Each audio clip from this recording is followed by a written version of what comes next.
Honey, be gentle. My wife, Jessica Davis, murmured playfully. We haven't really been together like this in half a year. Of course, I've missed you. Just as she finished speaking, her phone rang. My wife, who had been lost in the moment, her eyes hazy, instantly snapped alert. She reached for the phone beside the pillow, glanced at the screen, and answered without hesitation. Yeah, okay, I'll be right over. I was stunned. After hanging up, she paid me no mind. In an instant, she went from a gentle lamb to an agitated wolf. She forcefully pushed me off her. Babe, just 2 more minutes. No, Alex Wilson is having another depressive episode. He said if I'm not there in half an hour, he's going to jump. I have to go check on him. You wait here for me, okay? Be good. Mwah. As she spoke, she quickly got dressed, gave me a peck on the cheek, and dashed out the door. Honey, don't go. Come back. My eyes snapped open, and I sat bolt upright, hands reaching out as if trying to grab something. Honey, what's wrong? Were you having a nightmare? A gentle voice asked beside me, and then I was pulled into a warm embrace, filled with her familiar scent. I rubbed my face, realizing it had just been a dream. Honey, I just had the most realistic dream. You seemed so distant in it. In the dream, you had this childhood sweetheart. We were being intimate, and he called, and you just dropped everything and left me to go to him. Don't worry, it was just a dream, she soothed, stroking my head. Relax, honey. I would never leave you. Her comforting words made me feel much better. Hearing you say this life. Does that mean you left me in a past one? I joked. No, of course not. Don't be silly, she chided me playfully. My head was buried against her chest, so I couldn't see her expression. Okay now, go back to sleep. You have work tomorrow. I lifted my head and looked at my stunningly beautiful, completely naked wife. The passion from the dream still lingered, and I suddenly pushed her back down onto the bed. Honey, didn't we just do this before falling asleep? I want you again. You greedy thing. You never get enough. Looking back, Jessica Davis and I met, fell in love, and got married in less than a month. It was right after I graduated college and was looking for a job. I just finished my resume, hadn't even sent it out yet when I got a job offer from a major telecom giant in the country. The next day, I dressed sharp, looked at my tall, handsome reflection in the mirror, and thought how incredibly lucky I was. When I got to the company, I asked for directions to HR. After a brief check-in, they took me straight to the CEO's office. The moment I knocked and went in, Jessica Davis spun around in her chair, and our eyes met. She stood up. She was wearing a heavily embellished black pantsuit. The tailored fit perfectly outlined her stunning curves, and the subtle flare of the pants accentuated her long legs. Intricate beading and detailing all over spoke of luxury and quality. It was the kind of outfit that gave a woman a powerful, sophisticated presence in the workplace. In that instant, my mind just blanked. I stared at her dumbfounded, completely forgetting to introduce myself. Ethan Thompson, right? Welcome to the company. Starting today, you'll be my assistant. You got here so early. You probably haven't eaten yet, have you? I haven't either. Come on, I'll take you downstairs for a quick bite. We'll celebrate properly tonight. With that, she grabbed my hand and started pulling me out the door. And no, it's okay. I already ate this morning. And, my major was computer science. I really don't know anything about being an assistant. This was my first real job. I've been so excited last night, I couldn't sleep, running through countless scenarios of meeting my boss and planning how I'd react. But I definitely hadn't anticipated this. She dragged me along by the hand, no arguments allowed, straight into the breakfast diner. My new colleagues saw us and were stunned. What's going on? Is El Niño hitting extra hard this year? The 1,000-year-old iceberg is actually melting. Tell me about it. Everyone who knows Ms. Davis knows she's usually cold towards people, especially men. Yeah, she rarely talks to men unless it's business. Guys who approach her with bad intentions end up regretting it badly. Isn't she rumored to dislike men? Maybe she changed her mind. Didn't you see that fresh college grad? Tall, handsome, looks so young and fresh. If I were Ms. Davis, I wouldn't be able to resist either, huh? Come on, Ms. Davis isn't old either. They're probably around the same age, right? Being CEO at her age is unprecedented, though. Then again, some of her ideas are just way ahead of their time. Stuff we wouldn't even think of. In the diner, I stared at the breakfast she'd ordered for me. It was all my favorite stuff. I wondered if, in my days earlier, she'd asked what I liked, and I'd answered without even realizing it. Then she ordered 2 bottles of organic whole milk. I like Coke. I blurted out. Nope, that stuff's unhealthy. You can't drink it anymore, either. As she said this, she instantly transformed from a sweet, gentle older sister figure into the serious, stern CEO. She sounded exactly like my mom. I could only manage a meek, okay. Her being friendly was one thing. But why was her gaze filled with such affection? I mean, I knew I was good looking, but I wasn't that narcissistic. Ms. Davis, I still feel my major isn't really suited for an assistant role. I think I'd be a better fit for her. I hesitated, but decided to voice my thoughts. Before I could finish, she cut me off. I've reviewed your profile. Putting you in development would be a waste of your talent.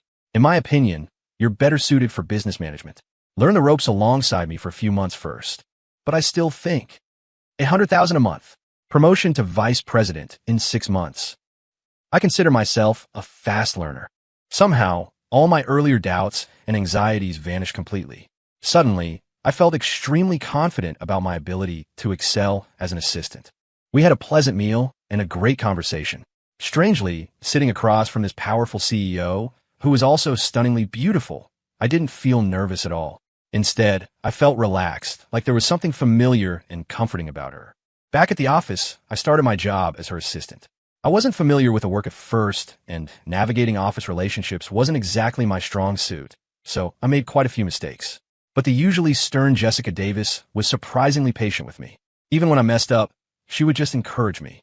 After I corrected my errors, she'd look at me with doting eyes and say, "Great job." Maybe I really was a fast learner, or maybe word got around that I was Ms. Davis's favorite. Whatever the reason, before long, I was thriving at the company, fitting in like a fish in water. Everyone praised me for being sharp-looking and capable. Even the company VP was polite and courteous whenever he needed something from me. That is, until I overheard them gossiping behind my back. They were saying I was definitely Jessica Davis's kept man, a pretty boy living off her. Some comments were even cruder, suggesting I was useful all over, long fingers, good tongue, keeping Ms. Davis happy and satisfied. Hearing this stuff behind my back always upset me. The truth was, I worked really hard, and I'd successfully completed every task Ms. Davis had given me so far. Yes, the salary and bonuses were incredibly high, but what could I do? I could hardly ask for a pay cut. Today, like usual, I picked up takeout for Jessica Davis from the hotel restaurant. Her favorite dishes, which coincidentally were also mine. Our tastes were surprisingly identical. I went to her office, knocked, and entered. She was busy with some documents. I set the food down and turned to leave. Wait, why did you only get one serving today? Where's yours? Jessica Davis glanced at the takeout container I'd already opened, complete with utensils laid out. She put down her papers and looked at me questioningly. I figured I'd just go eat in the cafeteria with everyone else. People are getting the wrong idea about me always eating in here with you. I scratched my head, explaining apologetically. Honestly, I didn't mind for myself, but she was the CEO. Scandals wouldn't be good for her reputation. She stood up, walked over, pulled me toward her chair, and pushed me down into it. Ethan, did you overhear what they were saying? Yeah, people in the office have gotten the wrong idea. What if I told you it's not the wrong idea? That I really have fallen in love with you? Jessica Davis stared directly at me, unblinking. Her expression didn't look like she was joking. Hearing this, I was utterly shocked. It felt like a goddess confessing her love to a mere mortal. In my eyes, she was a perfect goddess in both looks and career. And now this goddess, so far above me, was confessing her feelings to ordinary me. It was something I wouldn't even dare to dream of. I remained silent, and she kept watching me intently, as if demanding an answer. You can't be serious, right? The gap between us. Do I seem like the type of person who jokes around? And it was true. Jessica Davis never joked. She was meticulous and serious about everything she did. Then why? Why what? Why do you like me? Does loving someone need a reason? The moment I saw you, I fell in love. This isn't just for fun. It's the kind of love where I want to spend the rest of my life with you. As she spoke, she pulled me into her embrace. The lovely scent of jasmine filled my nostrils, my favorite fragrance. I realized then that our preferences, our habits, they were all astonishingly aligned. Looking at this stunning woman holding me, so vibrant and desirable, the feeling was incredible. I hugged her back and nodded. I didn't expect Jessica Davis to be so decisive. Right after work that same afternoon, she picked me up and took me to her villa. The sheer luxury of the place blew me away, and the interior design and layout suited my tastes perfectly. It didn't seem like the home of a single woman at all. It was fully stocked with men's things. However, a closer look revealed they were all brand new, still in their packaging. The walk-in closet was filled entirely with new clothes. These are all for you.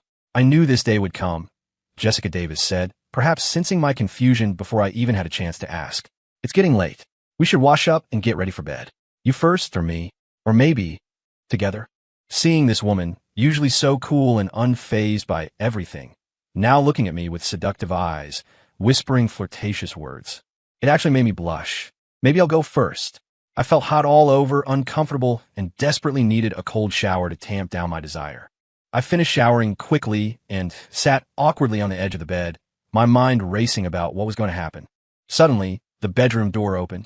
Jessica Davis stood there in a very short slip dress that showcased her perfect figure flawlessly. Her hair was still slightly damp, her face flushed rosy from the shower, and her perfect, pale feet were bare as she walked slowly toward me across the velvet carpet. If fairies existed, they couldn't be more beautiful than this. What kind of man could possibly resist? We didn't finally fall asleep, exhausted, until the dead of night. That night, I had a very strange dream. In the dream, Jessica Davis and I were university classmates. Her family's circumstances were average, and she had a skinny boyfriend with long hair who looked like an artist type. After class, her boyfriend would always sit with his guitar, playing and singing songs he'd written himself. Most people probably thought his voice was raspy, the lyrics simple and crude without much substance, and the melodies just imitations of pop songs. Still, that didn't stop him from having a few female fans at school, and Jessica Davis was one of them. Whenever he played and sang, Jessica Davis would always sit in front of him on the edge of the flower bed, her chin resting on her hands, gazing at him with pure adoration. And behind her, I watched her, unable to look away. The next morning, I woke up very late. Jessica Davis had already made breakfast. She was a decent cook, and the food was just how I liked it. I told her about the dream I'd had. Her expression flickered with surprise for just a second before she quickly recovered her smile. Did you just project your old school crush onto me? I've never been interested in music or anything like that, Jessica Davis said jokingly, though it felt partly like an explanation. But the dream felt so real, I said, still a bit shaken while eating heartily, like something from my own memory. Ethan, it was just a dream, she reassured me. Dreams are always weird. You must have just been exhausted last night. Take the day off today and get some proper rest. She gave me a meaningful look, kissed me, and then left for the office. I really was exhausted from last night, so I didn't dwell on it. I finished my breakfast and then polished off what she had left behind too. Afterward, I lay down on the sofa, fiddling with my phone. I felt like I still hadn't fully processed everything. The events of the past couple of days had been so sudden. A goddess, top tier in every single way, had actually confessed her feelings for me and was taking such good care of me. I never even dared to dream something like this could happen. After a boring day resting at home, that evening I cooked some of my favorite dishes since I didn't really know what Jessica Davis liked to eat. Anyway, whenever we went out, she always ordered things I liked. Maybe we just have the same taste. Jessica Davis came home early that afternoon. Maybe because we hadn't seen each other all day, she was incredibly affectionate, clinging to me and telling me how much she'd missed me. After dinner, things were pretty much the same as the night before, and I ended up having the same dream again. In the dream, we had graduated college. Jessica Davis's boyfriend was determined to go abroad to pursue his dream, saying people back home were too shallow. He claimed they only cared if a song sounded good or bad, completely ignoring the deeper meaning or artistry. He said the music scene at home stifled him. So, he abruptly broke up with Jessica Davis, sold off his family's assets, and they all moved abroad. Maybe his parents were brainwashed too, thinking he was some misunderstood genius. It was pouring rain the day they broke up. Jessica Davis just stood there motionless in the downpour until I finally brought her an umbrella and walked her home. Later, I heard she'd caught a bad cold, so I went to visit her in the hospital. Her family was busy, and there was no one else with her, so I stayed and took care of her until she recovered. She was clearly down during that time, and I did my best to cheer her up. When she was discharged from the hospital, she looked at me calmly and said, "Ethan Thompson, be my boyfriend." Her tone wasn't a question, it was a statement, like she was informing me I was now her boyfriend. But at the time, I didn't think anything of it. Instead, I happily agreed. We got married after working for 2 years. We'd both graduated from top universities, so naturally, the jobs we found paid well. Within a few years, we'd saved up a decent amount of money. Then she suggested we both quit our jobs and start our own company. I readily agreed. My plan was to stick with what we knew, our old line of work. But Jessica Davis insisted on starting Davis Entertainment Group. Even though our old advertising jobs sometimes involved dealing with film and TV companies, it was still a completely different field. But she was dead set on it, completely determined. Since I always gave in to her, I had a compromise. I used all the connections I'd made over the years to help her get the company off the ground. Even though my background was in design, I started teaching myself screenwriting, lyric writing, and composing online. But whenever I showed Jessica Davis the songs I'd finished, she'd look disgusted and say, "You only care about making it sound catchy. There's no depth, no real feeling to it. Turns out you're just as shallow as everyone else." Even though my work became popular with everyone else, I knew she never truly approved of it. I snapped my eyes open. Thankfully, it was just a dream, but I still felt uneasy. It felt so real. "Oh, you're awake, Ethan. Breakfast is ready. Go wash up and come eat." The Jessica Davis standing before me, her eyes full of love, was completely different from the disdainful Jessica Davis in my dream, even though they were both the woman I loved. What was even stranger was how the dream seemed to pick up right where it left off. Last night's dream connected seamlessly with the one from the night before. It was like watching a TV series. But remembering Jessica Davis's reaction when I told her about the dream last time, I decided not to mention it. She wouldn't believe me anyway. After that, Jessica Davis started treating me better and better. She remembered my birthday, gathered almost all our friends, and booked the most expensive hotel in town to celebrate. She knew how much I loved to travel, especially to Emerald Valley and Crystal Lake, places you could say have some of the most beautiful natural scenery in the world. She even made time to travel there with me. Back in school, I was focused on studying and didn't really have hobbies, except for enjoying fishing during breaks. So, she rented out the largest reservoir and, worried I might get upset if I didn't catch anything, stocked it with so many fish they were practically gasping for air. She even bought me a yacht so I could go see fishing when I got tired of freshwater. I couldn't figure out why she was being so incredibly good to me. Eventually, I settled on an explanation. I must have done something world-saving in a past life. After we'd been together for about half a year, Jessica Davis proposed. We set the date for December 12th. She took 2 weeks off work just to plan our wedding personally, booked the most luxurious hotel, and invited my favorite singer, Jade Cho, along with all the top stars in the Chinese music scene. Just because I mentioned I didn't like the loud, wild performance style common among foreign artists, she didn't invite a single international star. The wedding itself was in the traditional Chinese style we both loved. She wore a custom-made phoenix coronet and traditional wedding robes that cost millions, and she absolutely stunned everyone. After the grand wedding ceremony concluded, we were driving home when I happened to glance out the window and saw a disheveled beggar by the side of the road. His clothes were just strips of cloth tied around him, and his shoulder-length hair was matted together in clumps that looked almost like crude braids. His legs looked broken. He was lying flat on a wooden board with 4 wheels, pushing himself along the ground with his hands. Curious, I took a longer look. When I saw his face clearly, I was so shocked I forgot to breathe. Wasn't this Jessica Davis's old flame, the one from my dreams? Even though he was in such a wretched state now, you could still see that damned sleazy vibe about him hadn't changed a bit. Back then, of course, Jessica Davis had called it the decadent style of a genius misunderstood by the world. Jessica noticed me staring and glanced over herself. Then she turned my head away and pulled me into her arms. "Don't look at that filth," she said. "It's bad luck on such a happy day." Back home, after we'd washed up, we lay in bed doing what married couples do, whispering sweet nothings about how we finally belonged to each other. As I slept, I had that dream again. In the dream, our Davis Entertainment Group had become huge. I was in charge of the film and television division, while Jessica handled the music side. We'd been married for 10 years, but she still used her career as an excuse not to have children with me. Over those 10 years, I'd given her my whole heart, spoiling her completely. If she asked for the moon, I wouldn't just give her the stars. But she was always lukewarm towards me. Not cold. Exactly. Aside from not having children, she fulfilled all the duties expected of a wife. But she only just fulfilled them, as if simply going through the motions of her marital obligations. But just when I thought we'd spend the rest of our lives this way, her old flame, Alex Wilson, came back. Jessica personally took all the top executives from the music department to meet him at the airport.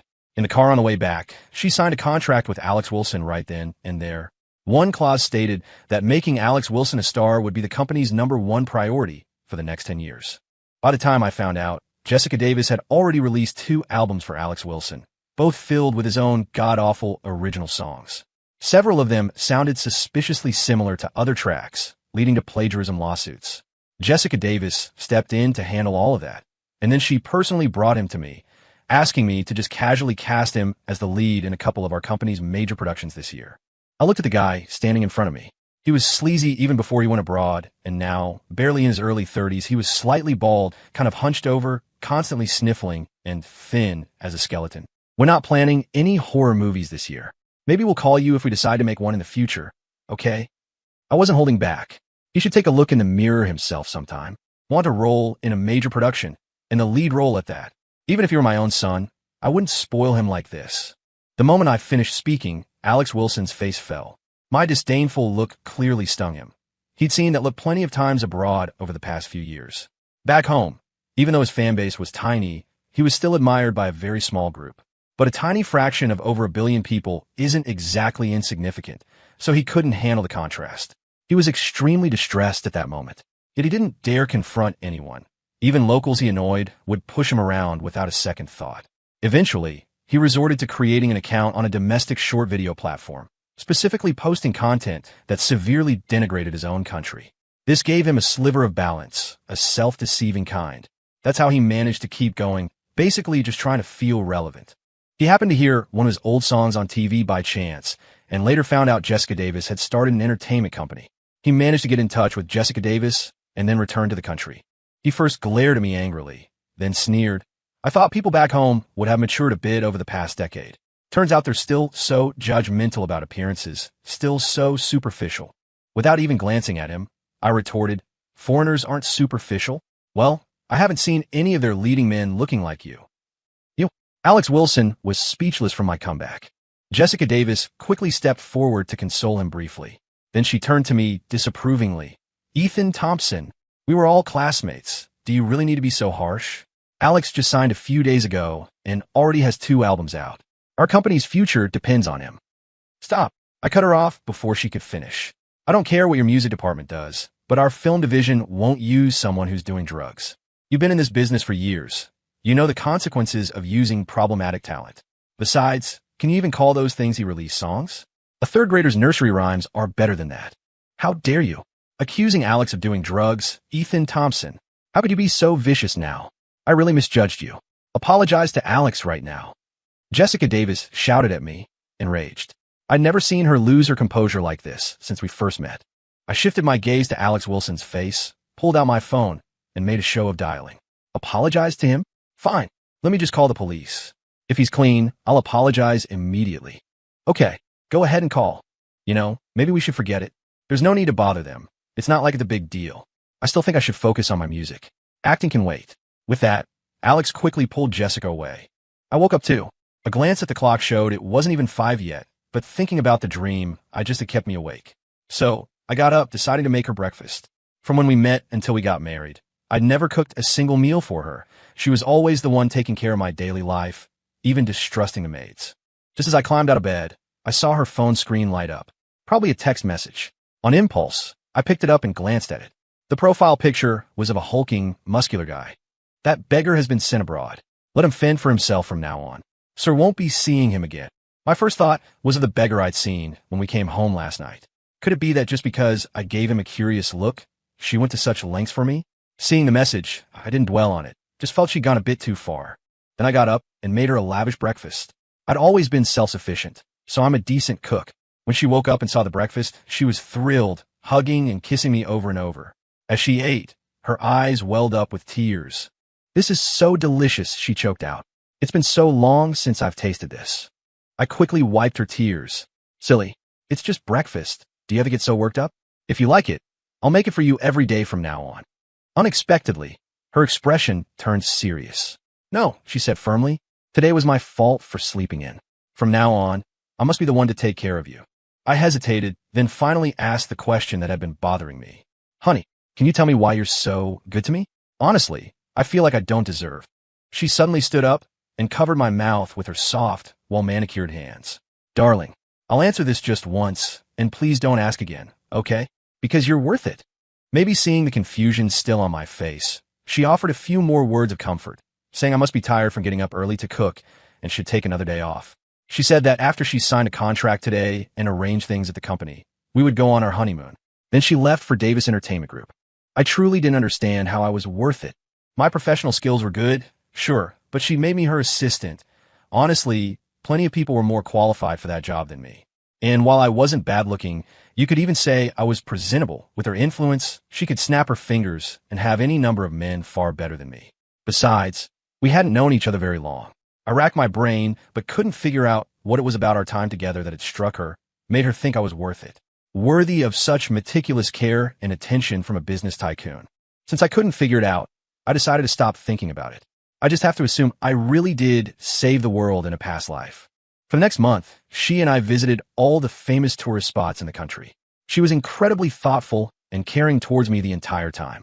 We had so much fun that month. I felt like I'd never been happier in my entire life. But after we returned home, that dream came back every single night, right on schedule. This year, my film and television division had produced several blockbusters, each a smash hit, making Davis Entertainment Group a fortune. On the other hand, Jessica Davis had thrown her full support behind Alex Wilson. But he wasn't popular, his music wasn't hitting the charts, he clashed with every guest on the variety shows he appeared on, and to top it all off, he was unattractive, arrogant, and bad-tempered. Everyone isolated him, and whenever he was on screen, the barrage of hateful comments completely obscured his face. Jessica, however, wasn't ready to give up on Alex. She attended late-night business dinners, begging investors to give him a chance. But these investors were shrewd and saw right through him.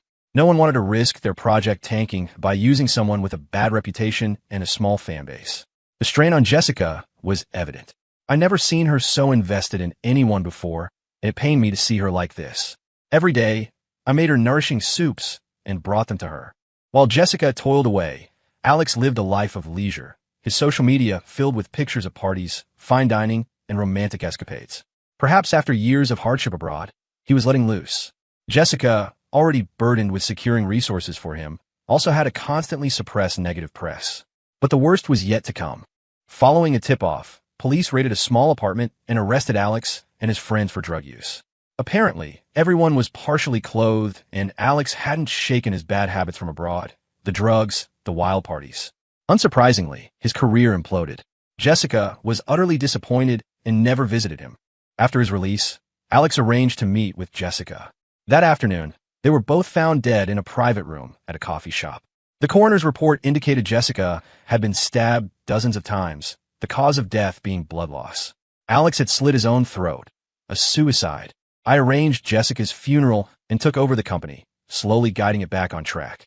The following year, I met a woman who was completely devoted to me. The way she looked at me reminded me of how I had once looked at Jessica. She was wonderful to me, but I felt our 10-year age gap was too significant, and I didn't want to hold her back, so I pretended to be oblivious to her affections. Then, on Valentine's Day, she confessed her love, insisting that age was just a number and that I, a man in my 30s, was at my most charming. We ended up together, and I spoiled her. She gave me a son and a daughter.